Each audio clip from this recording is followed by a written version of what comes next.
Hi, everybody. Welcome to another Real Estate Sessions Rewind. This week, episode 338, back in December of 2022. It's Rick DeLuca, regional owner at Exit Realty. Had a great time with Rick. I really enjoyed this episode. I know you will too. And I think a valuable message today, just as it was for me many years ago in helping agents succeed, because I lived it, was I think as a general rule in this industry, we should do fewer things than most agents do, but the things we do them well and do them consistently. You're listening to the Real Estate Sessions podcast, and I'm your host, Bill Risser, Executive Vice President, Strategic Partnerships with Rate My Agent, a digital marketing platform designed to help great agents harness the power of verified reviews. For more information, head on over to ratemyagent.com. Listen in as I interview industry leaders and get their stories and journeys to the world of real estate. Hi, everybody. Welcome to episode 338 of the Real Estate Sessions podcast and the last live episode of 2022. I'm going to take my usual break in December, throw out some real estate session rewinds, maybe a real estate session shortcut, possibly a couple of those. We'll see. But today, it's Rick DeLuca. Rick is with Exit Realty. He's the Western regional owner, and we're talking about somebody with nearly 47 years in the business and some amazing stories and some great ideas for all agents to embrace, especially when markets go in a different direction or when you're just getting started. So I'm really excited about this episode. Let's get it going. Rick, welcome to the podcast.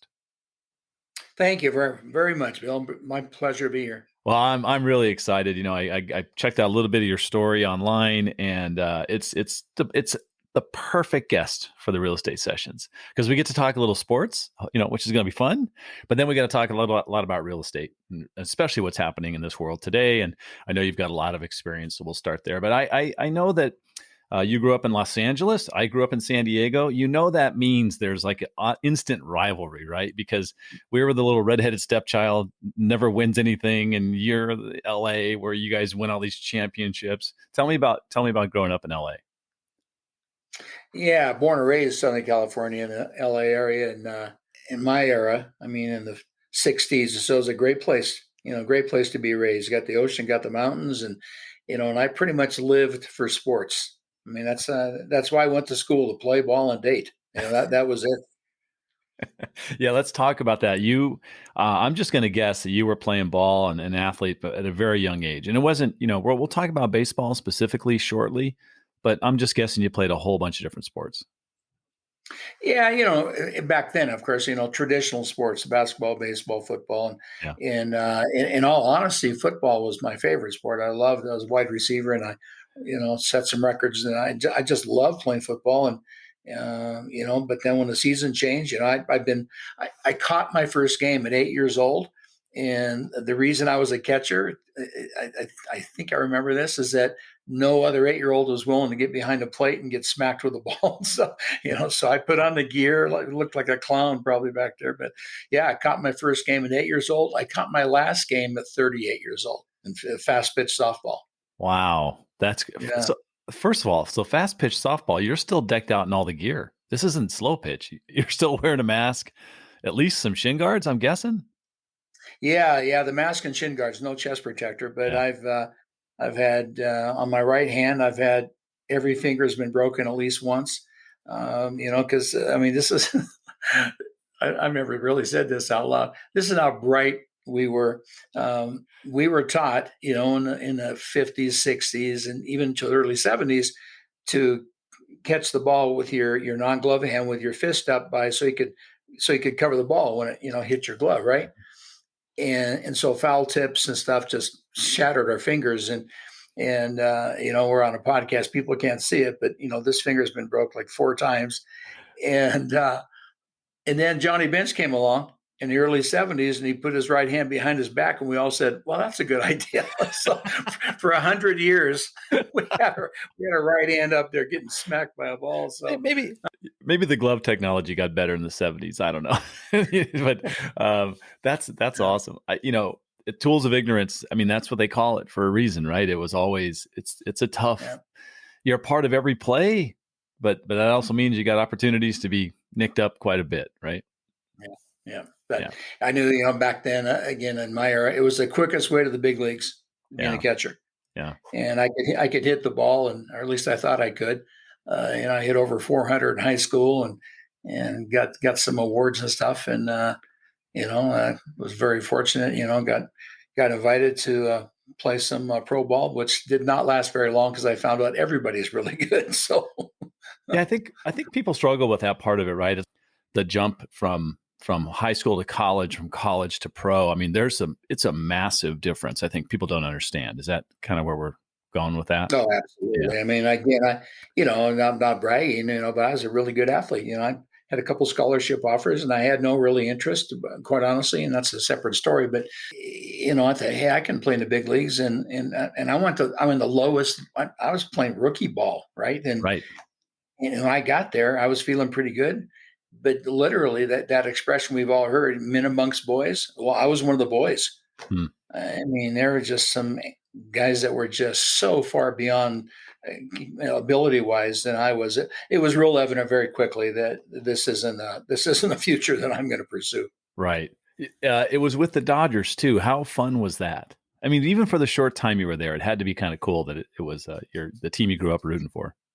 It was fun. I mean, there were two guys that again I only played for less than 2 months. Yeah. Bill, I wasn't there very long, and but two guys I met there that they were just you just watched them play, and they were a different world with Steve Garvey and Ron Say. Oh, jeez. And that's when it became evident that there's a real division amongst good athletes and great athletes. Yeah, they might have only been there 2 months, but it was because they were going in a different direction, maybe. Yeah, yeah, yeah. They didn't have to ride the non-air conditioned bus in Bakersfield in the summertime. So That's great. Talk about just different experiences. From there, you end up serving in the Navy, right? During the Vietnam War. So is this the late 60s? yeah. I got graduate high school in 1966, and I Right. was still 17 years old, and of course, Vietnam was going full force then, and as I said earlier, I had a couple scholarship offers for one for football and two for baseball, and I really didn't have much direction, quite honestly. I didn't know Hmm. what I wanted to do with my life, Okay. and I was kind of old school. I was kind of loyal and American, defend my country, and all that kind of Right. stuff. And my grandfather had been a real hero in World War II, and I spent a lot of time with him and in Oklahoma, and it just inspired me that I just want to join the military and play my part. So I joined the Navy a week before I turned 18. Wow. So I'm trying to think back to that time. Was it 2-3 years, something like that, tour of duty for you, or how did that work out? Typically, there are 4-year Okay. tours, enlistment periods, except in the Navy, they had what they called a kiddie cruise. If you joined before you're 18, it was 3 years. Ah. So I joined for 3 years. Yeah. Okay. And you come out of there and absolutely thank you for your service. I was, in 1969, I was 8 years old, and even I Yeah. was worried and nervous about, where things were going. Cause as a kid, you don't know. Right. Yeah. But so what was the path after that? There had to be, I'm sure that didn't cement you into some path like, "Oh, this is exactly what I want to do." You came out of there a little more stronger, probably a little more self-aware, all those things that happen with that sort of service. What was the next step? When I went in, I was pretty immature. I mean, Yeah. I was young, 17, but I was even young for my age, I think. Okay. And so you don't have much choice when you're in the military and in combat. I went to Vietnam, and that you kind of learn to grow up, Hmm. and so the things I took out of there were, uh, I guess if there are three or four things that impacted me for the rest of my life, one was I learned responsibility. That not only was I responsible for myself, but I was responsible for my partners as well. Yep. I learned discipline. That you've got to be disciplined. If you don't, man, you're just a fish out of water there. Yeah. Um, but I also learned about relationships and how special it can be to form a relationship with another man. That that pay dividends. As I left the military, I I knew I didn't want to make a career out of it. I'm not sure it's the downside, but the reality is in the military, the way you advance is not exclusively, but primarily through longevity. The longer you're there, Yeah. the more power you achieve. And, I was only there 3 years, and, I went up the ranks a little bit, but it just didn't set well with me that someone could literally control my life, that maybe wasn't as being kind here, wasn't as competent as I was in a lot of ways, but they had seniority. Yeah, that's that happens in other places too, around workplaces and all kinds of other worlds, and so that that makes sense to me. So you Yeah. knew you were going to do something different. What was the first thing you did? Yeah. When you go through what they call separation, the last week or so, they have all these industries come in and give their pitch. You ought to be this and this and this. And to this day, I look back and oh my word, one I was attracted to was a long distance truck driver, Ooh, because they made pretty serious money back then. sure. and I said, I don't know. And then through a relative who was a sergeant with the LA County Sheriff's Office, um, he asked, "Why don't you go on a ride along with me?" So I went on a ride along with him one night, and that sealed it. I said, "This is what I want to do. Wow. This is what I want to do." Yeah. So yeah, so when I got out of the military in let's see, it was June 1969. In September of '69, I went back home to LA because I was stationed in San Diego for 3 years, and I joined LA County Sheriff's Office. So 3 months after I turned 21. So I worked Wow. for LA County Sheriff's Office for a couple of years, and I just got tired of Los Angeles. I got tired of LA changed a lot. It just and not all for the good. And I just got to get a clean start. And so I met someone from Reno, and I went to visit him in Reno, and I just kind of fell in love with Reno. It was a small town back Yeah. then, 100,000 people, and it was just the opposite of LA. And so I knew one person, packed my bags, and drove my little car up to Reno, Nevada, and started all over again. I went to work for Reno PD, and I was a cop there for 5 years. I'm just thinking with casinos and stuff, there's probably stories you can't share on the podcast. Just a guess. Yeah, that's another book there. Okay. So you're in law enforcement now. You're up in Reno, small little town, but like you said, kind of probably a great change of pace. Still in California, not far away from your friends and family and buddies back down south. But somehow we got to get you in the real estate world. So there's got to be Yeah. something that happens. Or was there some moment where you said, "This is where I want to be"? Yeah, it was interesting. It was similar to the military in that there again, you have someone kind of in charge of your work life, if you will, because they had seniority. Even though I advanced rather rapidly, and I fell into an opportunity. Quite frankly, at least that's what City of Reno called an opportunity. I called it a nightmare. And because I was brand new, I was 23. No one in Reno knew me, prior law enforcement, so they put me undercover when I went out. Finished the police academy, and I did that for a year and a half, and went through some pretty harrowing times. But as a result of that, the success of that undercover assignment, I advanced rapidly. And so I became a detective at 27 years old.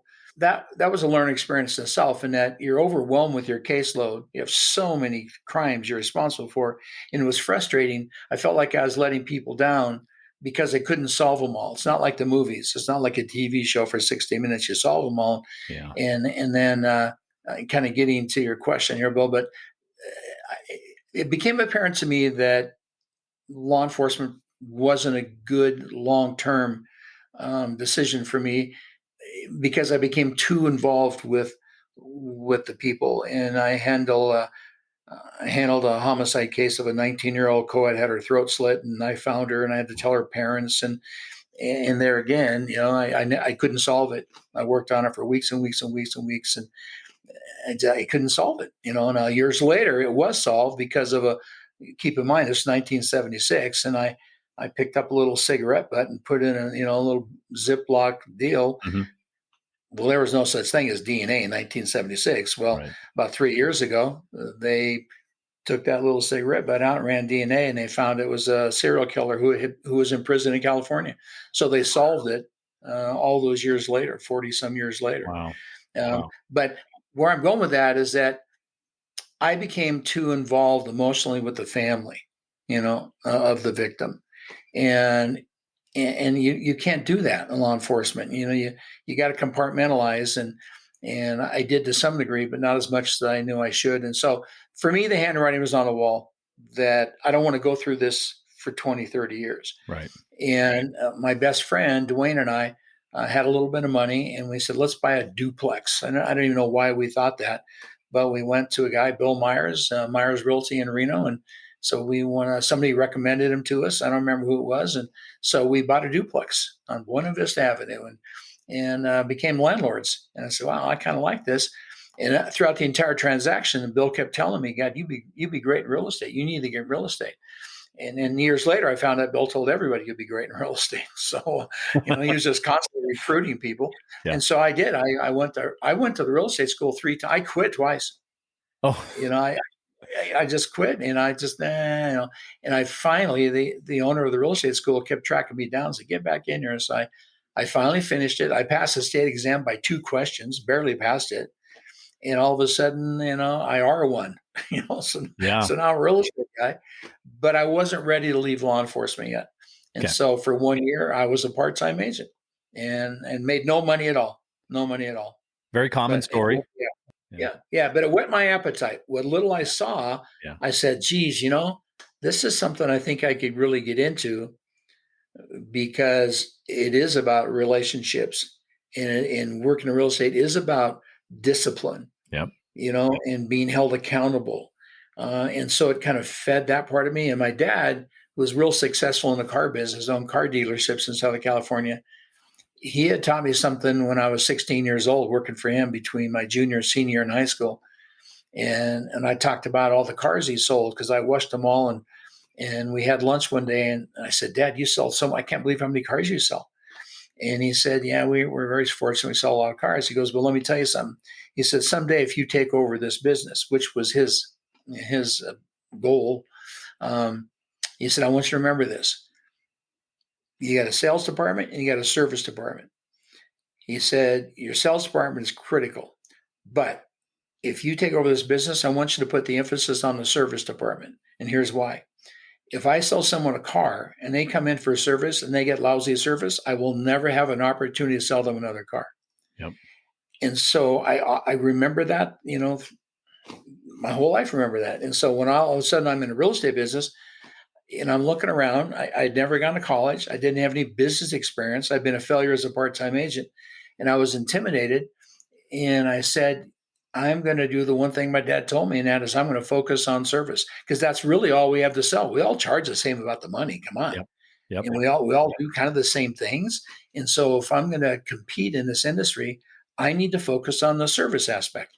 Sean Carpenter, who I think Sean shared a few car rides with you in Ohio, I think, when you were speaking for Coldwell Banker. Does that sound about right? Back in the many years ago. About 20 years ago. Yeah. You talked about many years ago. Yeah. He shared a great story with me about you and the binders you put together for a listing presentation, and how you had to keep making them a little bit different. Do you mind sharing that story?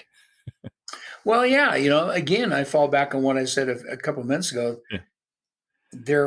I needed to find a way to separate me from most of the people in real estate. Right. And I give my dad so much credit for whatever success I achieved in this industry, because understand, when I went into business, it was 1976 and the market was hotter than a pistol, kind of like we had in 2021. Right. Yeah. And I sold 42 houses my first year.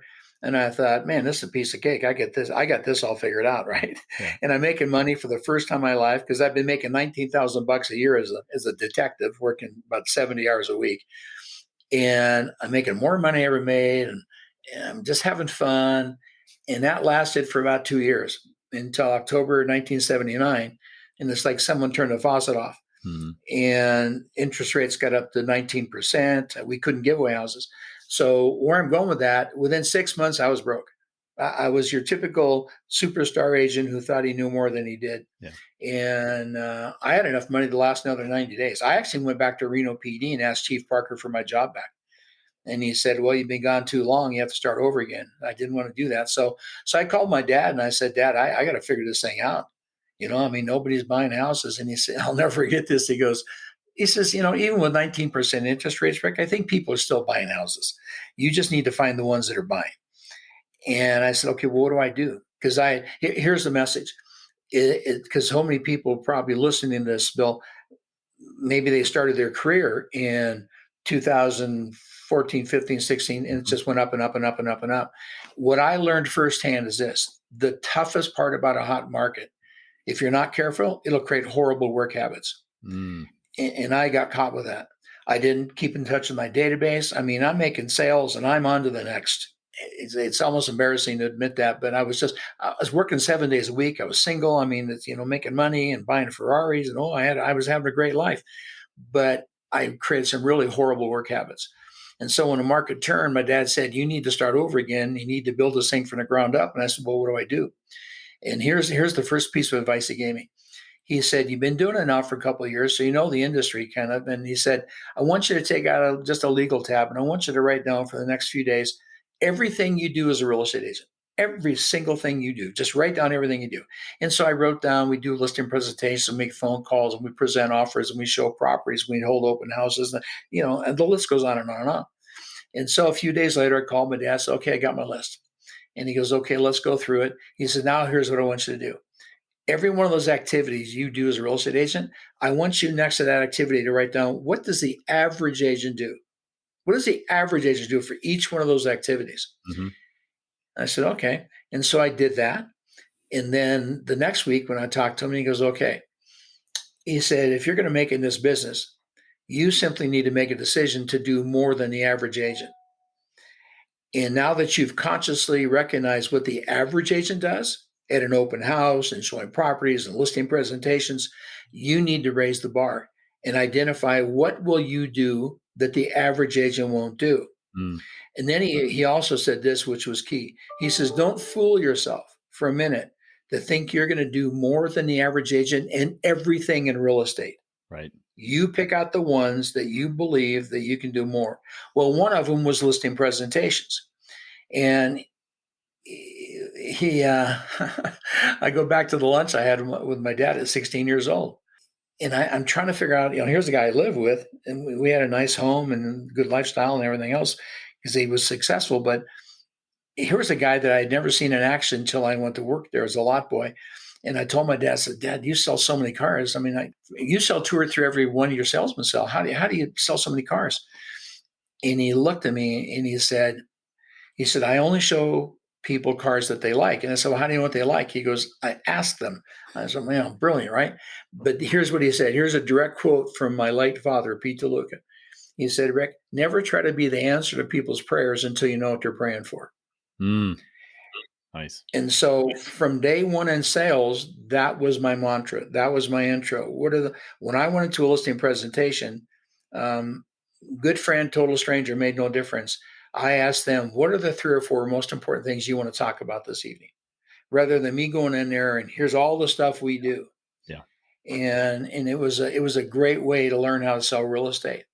Well, one of the things that I learned quickly was that people, when they said there's 3 or 4 things, what do you want to talk about? Frequently it was, what are you actually going to do to sell my home? And so I'm sitting there verbally trying to tell people, which just didn't cut it. People are visual. So I created this binder, right? My listing presentation. I put a lot of work into it, a lot of effort into it. And I learned this: the higher the quality of the physical packaging of your presentation, the higher the quality, the higher the perceived value of the content and the sender. Wow. And when I discovered that, when I was putting, God, man, you were really going to date me here, but we didn't have digital photography. I mean, I'd go out there, take a picture of the house, drive by, even if it was Polaroid, because I didn't have time to have it developed, right? And then I took the picture and I taped it inside a little vinyl cover thing on a notebook. I mean, talk about cheesy, all right? But it was more than the average agent would do. Yep. And then the pages inside were all in those little plastic page protectors, gave it a little more bulk to the package. And I had so much success with something as simple as that I then began to have a courier service deliver them to the seller prior to the listing interview, whenever possible, not always possible. And then I asked for permission. I learned the importance of asking if I could have it delivered to their place of employment rather than their home. And the reason I did that is that, picture a courier comes in, hands, the woman this binder, and then people around and go, "What's that?" "Oh, we're thinking about selling our house. Here's this agent. We're thinking about you." And they pass the binder around. And Nice. so it generated quite a bit of referral business. So it all goes back to what my dad taught me. What does the average agent do? And you decide what you're going to do more than average. Still incredibly valuable today. That's amazing. Yeah. Yeah. Let's talk about, the fact that you picked up a lot of knowledge. When you think about what you did before you were 23, and we didn't talk about everything, there's some amazing stuff in there. For me, it seems natural that somewhere down the road, you were going to become a coach and a trainer, an educator. It just seems like, because of all that experience so early in your life, that eventually happens, right? And how long was you're kind of out of it now for the most part. How long were you doing the circuit, and talking and training and helping? Yeah, well, when I went into the business part-time, then I went full-time, and then within, I think, about a year, 18 months, Bill Myers said, "I want you to be a branch manager." So I kind of went to but I was still big in production myself. Yeah. But I got a real kick out of helping agents in my branch, increase their success. And then our little branch office outproduced the main office. So Bill said, "I want you to be the general sales manager." Yeah. And so I did that. And then my 5th year in the business, I told Bill, I'd like to own the company. So I bought Bill out. And so I owned the company. We had 34 agents, and I built it to 192 agents. And my claim to fame has little to do with me. It's my agents. But according to Real Trends, we are the #1 agent production company in the United States on a production on a per agent basis. And I really saw that I had a passion for helping people become as successful, as they could be. And it just was very rewarding. And so when we had the national recognition of that per agent productivity, it got the attention around the country. And so people came and said, "I want to buy your company." And I figured, you know what? I never planned on owning a real estate company, owning it for 20 years. And so I sold it. But I was too young to retire. Changed lifestyles. I had gotten married. I had 2 little boys. And I left Reno, Nevada, and then moved to Bend, Oregon, where I was nobody. And I just loved being nobody. And within a few months, I got bored stiff. And so people started calling in and say, "Hey, can you come out and kind of share how you did what you did?" And that's what started it. Yeah. And it just kind of evolved, from doing little local things to state and then some other countries. But I will say this, Bill, I was never like a coach, like a Brian Buffini or something like that. I enjoyed immensely introducing people to some concepts and giving them tools. And then I worked with them, and people got my material. I felt an obligation to them. So I coached them for 12 weeks, but not ongoing. Let me get you started. Let me kind of get you going in the right direction, both experienced agents and newcomers. But I had a real passion for it. I just immensely enjoyed people achieving what they wanted to. Not everybody, obviously, but reaching levels of success that maybe they didn't envision for themselves. It was a real passion. I just enjoyed it immensely. Yeah. Yeah. It's like you help people create a habit, right? That we hear all the time. You got to get over the hump, right? And people will start something and start and stop. Maybe you're pushing them through 3 months made a big difference in the way they had success. Yeah. Yeah. And I think a valuable message today, just as it was for me many years ago in helping agents succeed, because I lived it, was I think as a general rule in this industry, we should do fewer things than most agents do. But the things we do them well and do them consistently. Mm-hmm. This is an industry that stretches people too far. We get sucked into that trap thinking we have to do everything. And it goes back to what my dad taught me. Which of the things are you going to do more than the average agent? Don't fool yourself to think you're going to do everything more than the average agent. Yeah. So I kept that mentality with me throughout my entire career. Yeah. You touched on it earlier. Is there anything else you want to add to the commentary about what we're looking at today, right? We're recording this just before Christmas 2022. We went through a couple of years that nobody predicted in March of 2020. I don't know anyone who thought it was going to be like that. And now we're looking at something that's going to it's going to be a correction. It's going to be that thing that always happens in real estate. You can't just keep going up and up and up, and sales just can't continue to climb at the crazy rates they were. We're going into something different. So what would you say to agents listening to this, that like, here's what you want to do to prepare? Well, for those people that have been around, for a while, like I have, we've seen this movie before, right? Yeah. And we're already well into the correction. Things have slowed down dramatically, and I foresee that they're probably going to be this way at least for the first half of next year. Here's what I'll tell people, because I have been through markets like this. This is the third time I've been through a market like this. The number one thing that happens in this kind of a market is it'll wreak havoc on your confidence. It just takes the knees right up from under you.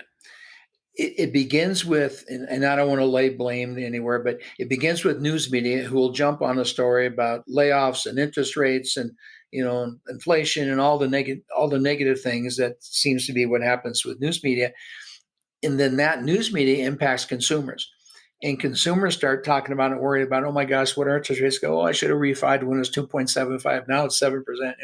And so consumers get caught up in the frenzy, and then that feeds off into real estate agents, and they start talking about, oh my God, this is horrible. 2021, over 6 million sales this year. It's going to be 5 million, and it just manifests itself in this giant ball of negativity. Yeah. Well, when you're surrounded by negativity, it's almost impossible to escape having it erode some of your confidence.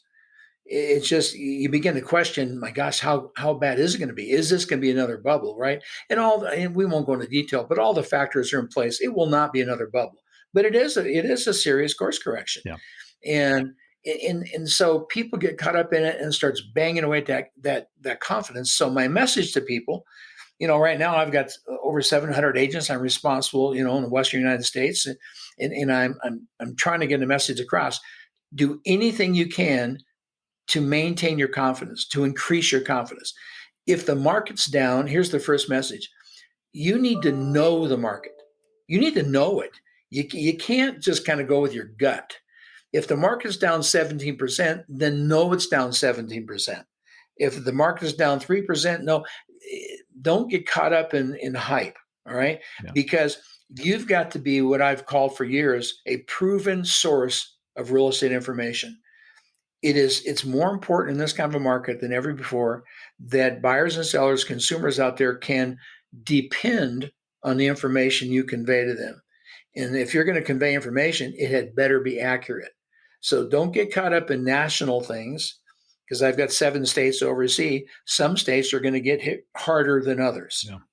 And so you've got to know your local market. So as basic as this sounds, Bill, when I hired a new agent, the very first day in a real estate career, I told them, here's your responsibility today. Here's the one thing you are obligated, if you're going to work for me, to know by the end of the day. And tomorrow I'm going to give you a test. And that is, you've got to know basic statistics in the market, local market statistics. And I'm not left brain, I'm very right brain, but I'm left brain enough through my own experience to know if you know a handful of stats and you use them in dialogue and conversation, if no other benefit, it gives instant credibility to you from the people you're speaking to, and it raises your self-confidence. So not to be too basic, but here are the 4 stats I've told my entire career people need to know like the back of their hand. How many listings are on the market today, residential? How many listings on the market today compared to a year ago? What is the median or average sales price today compared to a year ago? What is the average market time today compared to a year ago? And then 4th, how many months of inventory do we have right now compared to 1 year ago? Wow. If you know those 4 basic stats like the back of your hand, you will begin to use them in conversation with people, and it just shouts a message of confidence of why people that should trust in you. It begins with something that simple. Wow. Yeah, you mentioned your role. You're a regional owner with Exit Realty on the West Coast. Part of that for you is definitely fielding questions about Exit Realty, right? And having conversations with people. If you don't mind, give me some of the most common questions people ask you about what you're doing at Exit. Probably the most common thing, so again, it's been a little less than 3 years I've been with Exit. The most common question I get is, well, where does the name Exit come from? What is that about? And right away, I never even listened to Steve Morris, the founder of Exit, and one of his speeches on how he came up with the name, which I found fascinating. Off the top of my head, I said, because Exit, we provide an exit strategy for buyers and sellers to exit their current situation, either buying a home or exit, their current home to get on to where they want to move. Then listen to Steve Morris. If every commercial building in the United States has an exit sign. They're required to have an exit sign. And it's the most visible sign we have in North America. And so why not use the word that everybody's exposed to almost on a daily basis? And so I get that question all the time. Where does this exit thing come from? Yeah. Right. And then the other question I get, because I talk to potential offices, I just talked to one before our podcast here, brand new office in Arizona I just brought on. And they say, what's unique about Exit? Why did you, after 40 plus years, why did you choose Exit versus other opportunities perhaps you had? And so I have 5 must-haves. I had 5 boxes to check on who I was going to finish my career with. And without going through all of, technology and support and training and that sort of thing. But the last one was a unique business model. So when people ask me about Exit, why is Exit different? I've seen every business model out there, and I'm not poo-pooing any business model. It's good for them. But what I liked about Exit's business model is it was so simple, so straightforward. You don't even need a calculator to figure it out. We're not a multi-level marketing thing, but if an agent does a deal with another agent and they're impressed, I tell that co-op agent, hey, if you're ever thinking of making a change, I hope you consider us at Exit. That's it. That's all you do. Yeah. You don't drip campaign them. You don't hound them. You just say that. And if someone's interested, you introduce them to the broker. And if they end up coming to work for the Exit, I'm the quote sponsor. And now I get 10% of the gross commission every time they do a deal. So I just went to the convention a few weeks ago in Florida, first one 3 years because of COVID. And they recognize people that in their residual sponsor bonus money, I was blown away. I had no idea, because I'm still relatively new, there were people on the stage that had made over $1 million in just residual bonuses from agents they'd sponsored. So that's the kind of questions I get. What makes Exit different? Yeah. Okay. Yeah, I love it. I was at that same conference and we didn't get a chance to meet because Bob called, hooked us up afterwards. But yeah, that was Amelia Island. That was a gorgeous resort, by the way. Yeah. That was a lot of fun. Yeah. Look, I'm watching the clock. Rick, I'm going to ask you the same final question. You kind of addressed it a little bit a second ago, but we'll see if you've got something else in you. What one piece of advice would you give a new agent just getting started? Yeah, no, it's a message I've said my entire career, and that is, I did a podcast some time ago with Brian Buffini, and I worked with Brian for like 4 years. Did a lot of management stuff for Brian. I think the world of Brian Buffini. Yeah. And Brian had a series of questions, and he got to the end. He goes, "Hey, we got time for one more question." He goes, "What's the number one thing you've learned in your career?" I'd never been asked that. I'd never asked myself that. I didn't even hesitate. I said, Brian, the number one thing I've learned in real estate, it's this: the higher your confidence goes, the higher your production goes with it. They're a mirror image. So my strong advice to people new in the business, anything you can do to build your confidence will make you more successful in real estate. And that's a wide open door there. Yep. So you go to the net and you listen to trainers and you take advantage of the opportunities. A handful of statistics. Anything you can do to build your confidence will pay huge dividends, because without that one element, your career is at risk. And this is the kind of market that will shake your confidence. Rick, if someone wants to reach out to you, what's the best way for them to do that? Probably the best way is my email address. It's rdeluca, DELUCA, rdeluca @exitrealty.com. So yeah, I'm happy. And you know what? Exit Realty, yes, that's my passion now. I got 7 states owned. But the truth is, Bill, I've been doing this so long, and I've been a coach for so many years and a trainer and a mentor. I don't care who somebody's with. If they just want to ask a question, if they want me to send them something, I'm happy to do that. Really, it's not just for exit people. I think it sounds corny, but the truth is, I look back on my career, given my background and maybe the success I've achieved, it seems the least I should do is to help anybody in this industry that's been really, really good to me. That's not a bad way to go through life, Rick. That's very cool. So thank you so much for your time today. This Bob was right. This was going to be amazing. It absolutely was. And continued success and good luck with everything you're doing out there in Bend, Oregon. Well, thank you. I appreciate the opportunity to share some thoughts with you. Thank you for listening to the Real Estate Sessions. Please head over to ratethispodcast.com/RE sessions to leave a review or a rating, and subscribe to the Real Estate Sessions podcast at your favorite podcast listening app.